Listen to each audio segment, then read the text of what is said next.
You're watching Lynn TV, your local internet news station from PAPHOS. I'm Lucy Robson with today's main stories.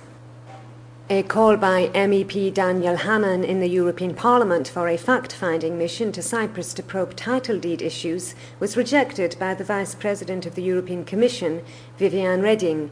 Reding said that the Commission had no powers to intervene in the matter.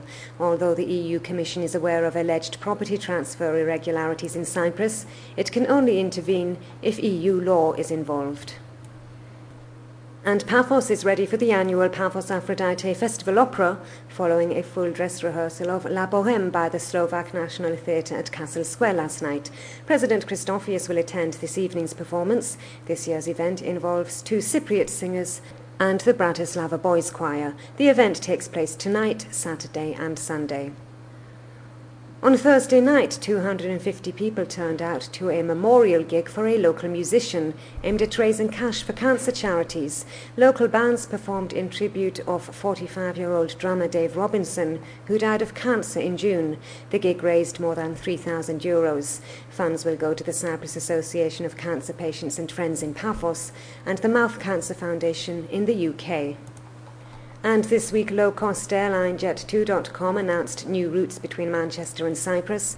Flights to Manchester from PAPHOS will begin operating in April 2011 and Larnaca flights in May.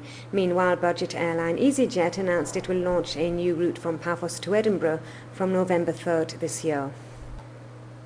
The private PAPHOS University of Neapolis was officially licensed on Monday ahead of its opening next month. 10 years in development, Neapolis University will offer graduate and postgraduate degree programs under the umbrellas of business studies, humanities and health sciences, and architecture and land and environmental sciences.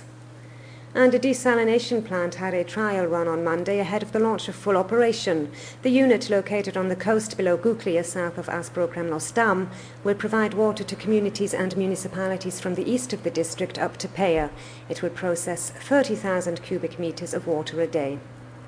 The completion of excavations at an archaeological site in Kisonaga have revealed a long occupation and contact with other parts of Cyprus.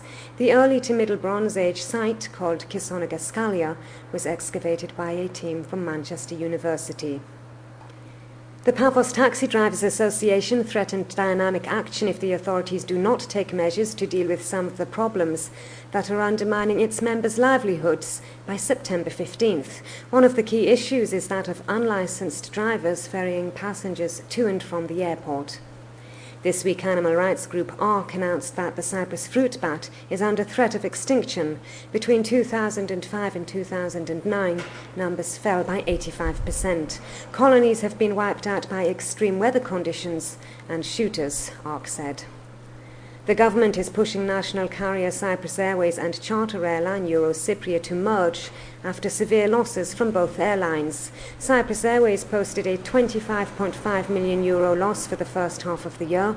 Eurocypria needed a state injection of €35 million in February to keep afloat.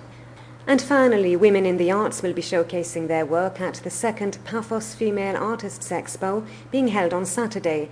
A select number of artists from around Cyprus are exhibiting paintings, mosaics and silkwork at the expo at the Alexander the Great Hotel from 2 until 9 p.m. Entrance is free. Well, that's all for this week's News Roundup. We'd like to remind visitors to visit the video page of Lynn TV's partner, Smart Currency, for the latest news on transferring money from the UK. We'll be back on Monday with a fresh roundup of local news. Have a pleasant weekend.